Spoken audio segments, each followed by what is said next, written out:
children can get possessed, teenagers can get possessed. And these kind of possessions were simply dealt with at the folk level with the application of these very, very ancient forms. These very ancient forms of possession, known as voluntary possessions, where there will be situation created so that the higher entity of the deity takes over. And when that happens, that what facilitates recovery, because any lower form cannot coexist, cannot withstand the presence of an archetypal force. To give an example, whatever nasty, whatever there is, form of energy creeps in and begins to play havoc with our psyche, so to the degree that we can see someone we knew, love, and had great rapport with, starts to behave as if another personality lives there.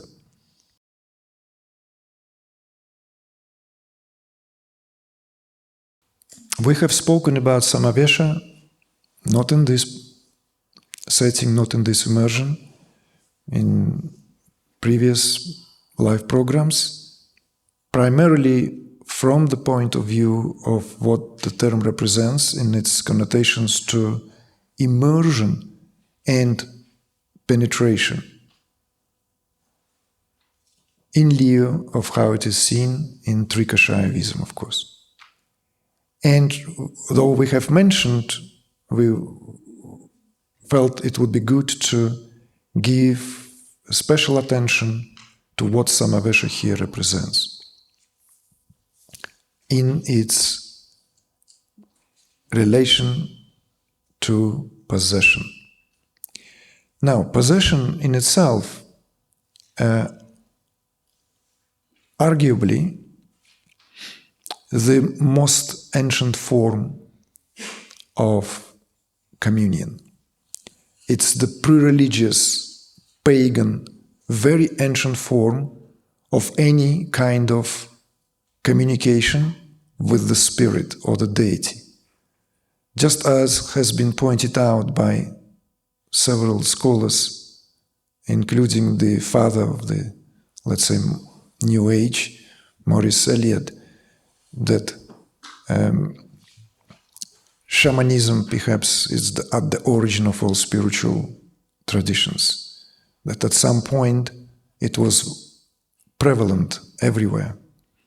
And before it was pushed to the periphery and remained in some pockets, notoriously in its largest, let's say, representation, in Siberia, in parts of Mongolia, Central Asia, in some parts of Latin America.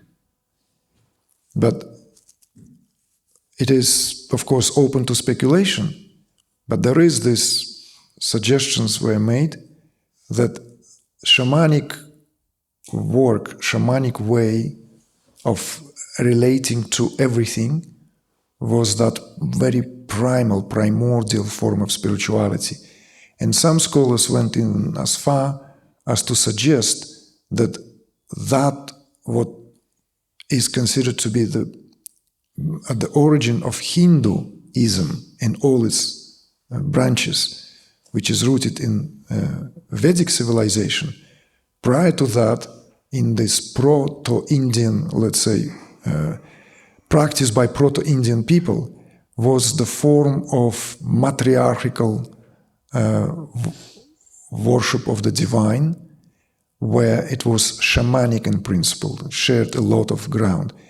And some argue that that matriarchal or patriarchal, it doesn't matter, but the deities, the most ancient deities here, represented by that, let's say, term Rudra, which is much more ancient than Shiva, that was representing the same, let's say, divinity, and his counterpart, Shakti, was always understood to be one and the same reality. So this is what gives some scholars in the field the tendency to suggest that the rise of Tantra in Indian subcontinent at some point circa 3rd, 4th century, and by the 10th century it was widely practiced and across the whole entire subcontinent, was nothing but a revival of more ancient forms of practice that are older than Upanishads themselves, or at least early Upanishads. What is of interest to us is this, what differentiates it from a highly organized, very often driven by this sophisticated spiritual expositions turned into philosophies and doctrines for which Indian philosophy is known, how rich it is and all-encompassing. But the concept and the practice, more importantly, of possession always existed side by side in India, even as the orthodoxy would begin to dissociate itself and do everything possible. Orthodoxy, religious orthodoxy, the custodians of this or that tradition would feel that somehow this is the part of spiritual practices and tradition which is very difficult to keep a close tab on, and very difficult to align with articulate discourses. It has this unpredictability and precisely what possession is characterized. So, whilst with the arrival of Tantra on the horizon, it was completely reabsorbed into the body of Tantric practices, where it was turned into the highest form of art. This is the very interesting distinction. I may be saying something that a lot of teachers who know much more and scholars would just roll their eyes. But it doesn't matter, because it seems to me that there is this something that is looming larger than life, that what has been suppressed, and now apparently not just in the Occident, where we know all forms of what could be spoken of, where that driven force is that being possessed by the divine spirit, which all Gnostic schools agreed upon, sooner or later became blasphemy, sooner or later had to be policed and suppressed and dealt with. I'm not going to go into the inquisitions and killing beautiful women for them just being beautiful, right? This is also a fact. It happened in Germany. There's one town I've heard, a small little town, has this mind-boggling number recorded, registered. Baden, I think it's called, if I'm not mistaken. Is the town called Baden? Baden. Yeah. And check it out. Just don't take my words for granted. Thousands of women were either drowned or given to fire, because that's how they would test, right? If she drowns, then she's not a witch. If she floats, she's a witch. Oops, sorry. And the fire is to exercise the spiritual. But Inquisition could be spoken in terms of complete madness. This is where it's very important now to bring the intricacy into the conversation. Inquisition can be spoken of in terms of collective madness. because people who executed that believed that they're doing good thing. No? Like, you can't do such thing just because someone told you need to do that. But it had to be given the reasons, right? And of course, given the overview and that everything was within that culture, within that Christendom, where the idea of God, the Virgin Mary, the Christ, the ideas of the goodness, and then there's evil, there's utmost evil, there's this evil, there is this fall, this temptation, the Satan. It's a serious stuff. You have to deal with that, right? Come on. If you are the mayor of town, you can't allow the Satan come into your town and start messing around, right? You have your job on the line. So it is some kind of form of madness. And we can see that this madness appeared in culture and society from time to time to catastrophic proportions, catastrophic also results. Let's put this pause now here and going back to the historical importance and coexistence of practice of possession as it existed in India in particular, and how important it remained despite the fact that those who were, let's say, custodians of recognized, respected, prevalently practiced, ritualized, hierarchical forms of relation to the divine were feeling increasingly uncomfortable. But you cannot just eradicate that what has its roots in a very folk life of India. It really inseparable from the way of the life of the people. And from that point of view, possession has been divided into groups, the voluntarily and involuntarily possession. Involuntarily, as undesirable and always bringing breakdown of the one who is being possessed, deterioration of the psyche, and has been considered always a disease, illness to deal with. Whereas voluntarily was considered to be desired, even referred to as oraculous, means that what the term represents here, that it has that quality to it that is radically different to the possession where certain entity that is desirous to simply cohabit with the host at the expense of either gradual or rapid deterioration of the one who is being possessed. What is interesting here, and this is of tremendous significance, that within the practices, the desirable oracular possessions were utilized to treat people who were possessed by these minor entities.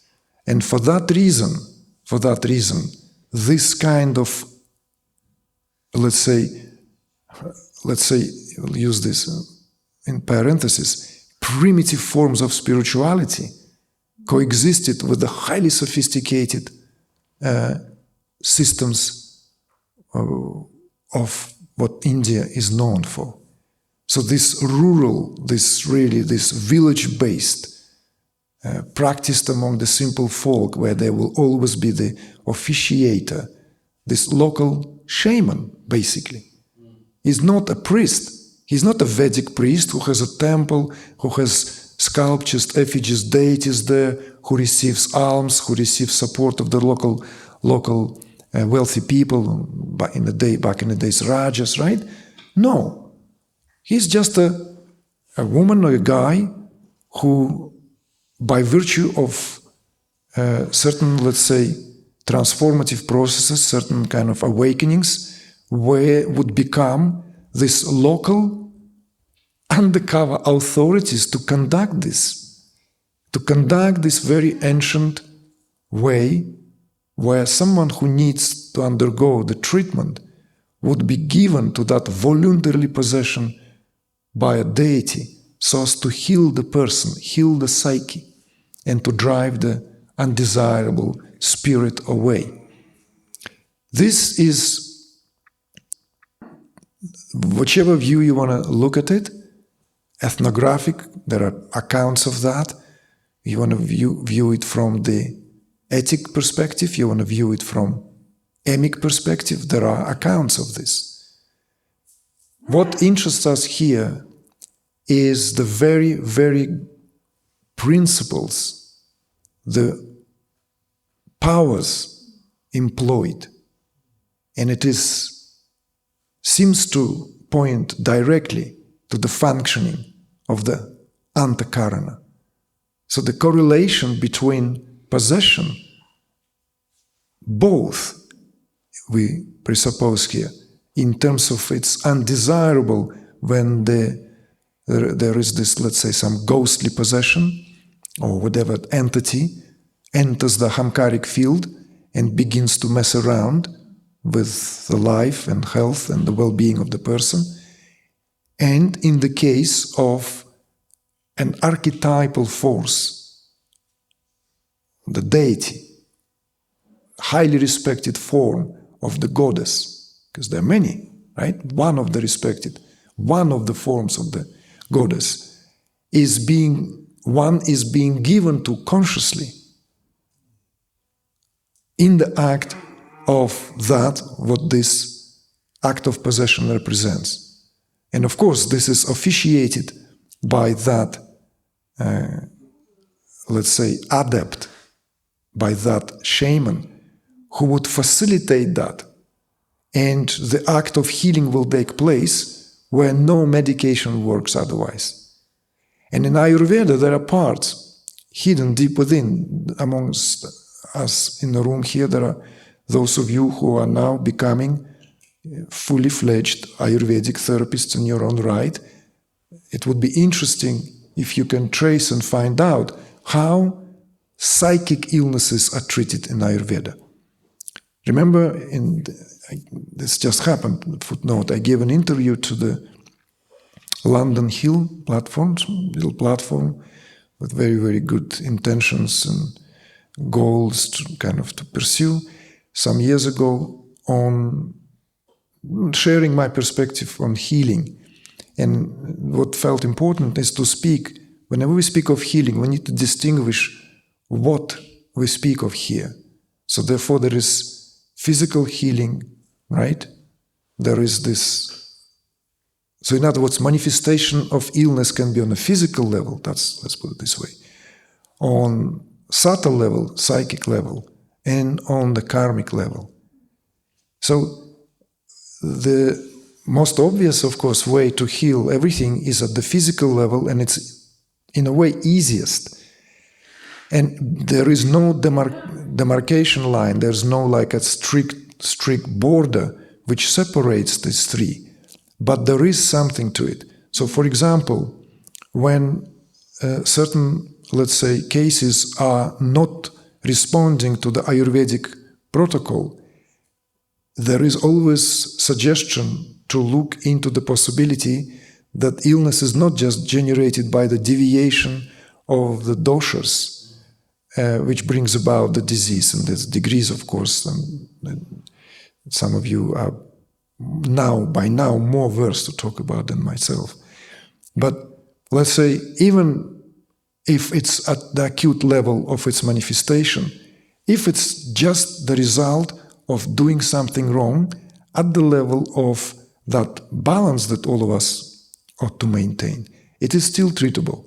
But if the roots of that illness, disease, are elsewhere, for example, in psychic realm, in the subtle realm, then the remedies should also incorporate that. So it will not be just enough to do purgative phase followed by propping up, right, rasayanas and all this very powerful herbs and their impact and effect on the body, let alone karmic cause. What could cause illness, which one will manifest on a physical level or on a mental level, could have its origin in karmic region, in causal. You see? So therefore, Ayurveda deals there at the degrees of applicational methodologies, including, of course, where the Vedic sciences begin to converge. Then one would have to have the understanding of one's birth chart, influence of the planets, the corresponding influence of substances, stones and semi-precious and precious stones, the influences of where one lives, so as to minimize the negative impact which only contributes to the conditions of whatever illness there is. So this is just as an additional, let's say, note to take us back. So when there is an act of possession taking place, which is not just a voodoo or kind of like, you know how many people deny, even like in some non-dual circles, there's no entities can possess you. Because this body doesn't exist. What are you talking, man? You know, put your act together. Possession is actually more common than we ought to acknowledge. What is important in this very, very, let's say, packed with and also concise in its delivery presentation is to draw the correlation and parallel to individual or individually bound cases with what could be spoken of in terms of global pandemics. And to me, feels we will not address this fully if we don't speak about that what was mentioned before with the example of the witch hand, that in itself could be seen as a kind of malignant possession by some entity that basically out to kill, out to cause suffering and to kill.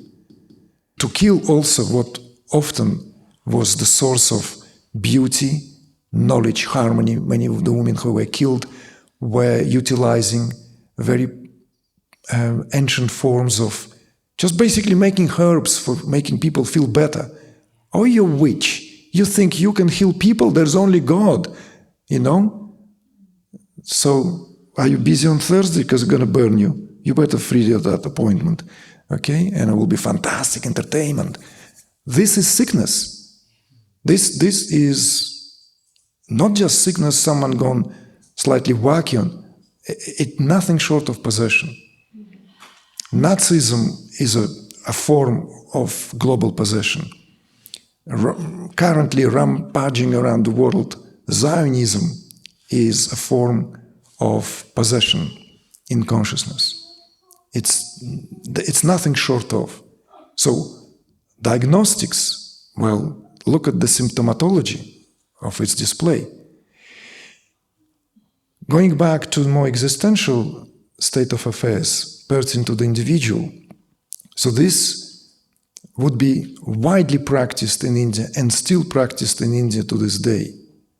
So that utilizing this form of possession as a healing methodology is what's interesting here. I don't have an answer at this point how and what happens to the antakarana that allows for the host to have the interference or intrusion of the foreign entity in the form of being possessed In other words, where is the lapse in the antakarana? And it's interesting because there are a lot of very young people get possessed as well. So possession is not just, strictly speaking, open to adults. Children can get possessed. Teenagers can get possessed. And these kind of possessions were simply dealt with at the folk level with the application of these very, very ancient forms. These very ancient forms of possession, known as voluntary possessions, where there will be situation created so that the higher entity of the deity takes over.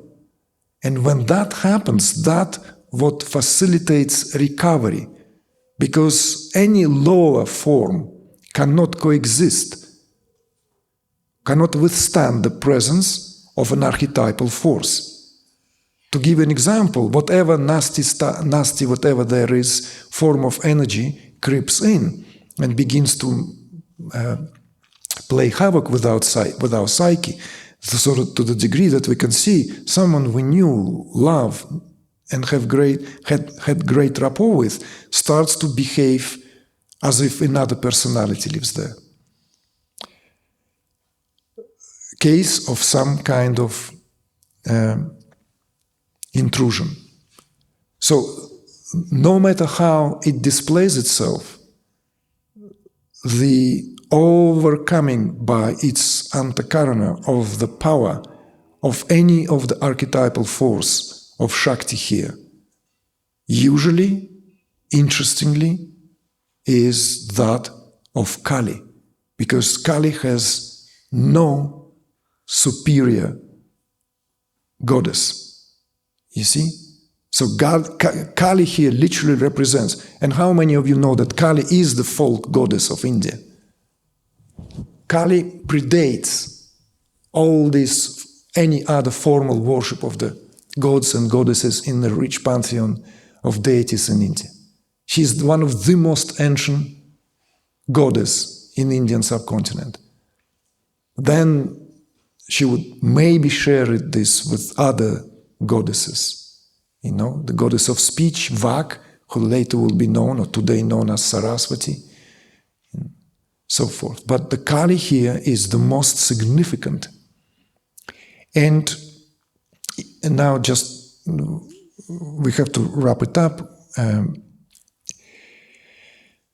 What turns this into highly sophisticated system of Samavesha, to the degree that incorporates that into the body of its methodologies? Not only that, as have been spoken already before, among the Shaivites, the understanding of the limitations of Samadhi has been already present.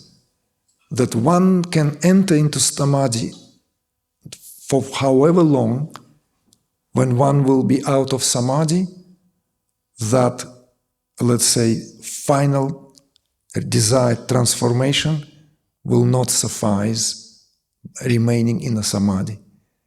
Particularly here, the limitation comes with what Samadhi represents, let's say, in a day-to-day life of a householder. And Samadhi, let's say, in the circles where it can be afforded. You go into a dark room, into a cave, and you spend there, I don't know, maybe a year.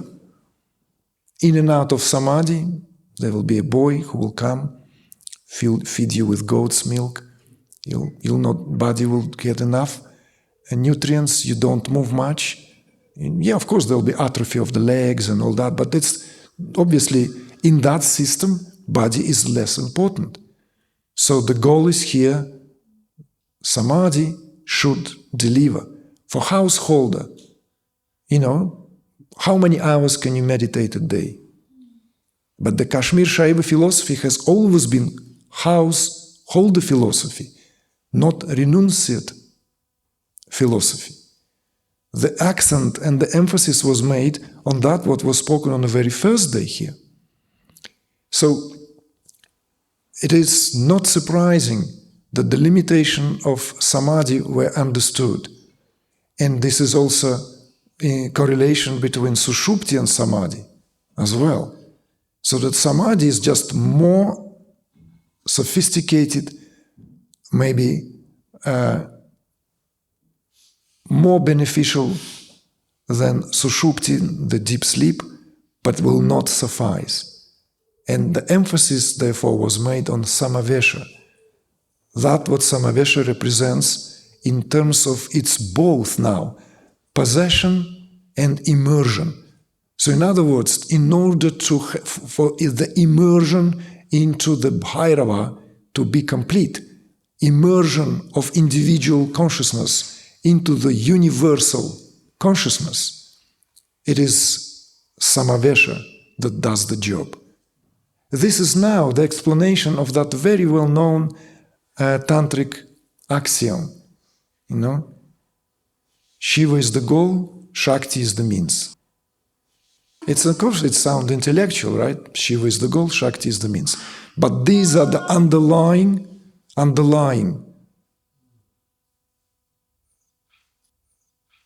structure within consciousness. How that what here is exemplified through the trinity of Shiva, Shakti, Nara, how the return of Shiva from the state of Nara takes place through Shakti. And therefore, Shakti must take over, because individual effort will not suffice, because Shiva already done that via the not instrumentality, via the power, respective powers of his own Shakti. So you see, Shiva cannot undo that what done by Shakti. Like that kind of, giving that twist. You see? What is done by Shiva's own power can only be undone by Shiva's own power. Yes, logical, isn't it? But it's logical, whatever, ontological. But if you look at it in terms of the practical application and what it represents, that's the essence of Samavesha. So, when in the early days of us going on the road, people started to display kriyas graphically associated with the iconography of Kali. It was just first simply just like, we carry on. But it became the signature of this work. It's an ongoing theme. Along with vocalizations, this iconographical display of the Shakti taking over has always been on rich display. So this is where I also hold quite good hopes that our work can also be studied not necessarily just from measuring the brain activity, heart rate activity from this strictly speaking scientific point of view, but also to open this work to the courageous, adventurous ethnographers to see that these forms of spirituality exist. They didn't die out. So in parallel with, let's say, bringing and implanting these highly sophisticated teachings born in the Indian subcontinent, often sanitizing them, sterilizing them, whatever the terms are, euthanizing them maybe even, so that they are safe to practice, there will always be the possibility for this much rawer, much more rural, much more ancient forms of being in a communion with one's own self. This what was my great joy, privilege, and trepidation, I have to confess, to share and convey. Thank you all.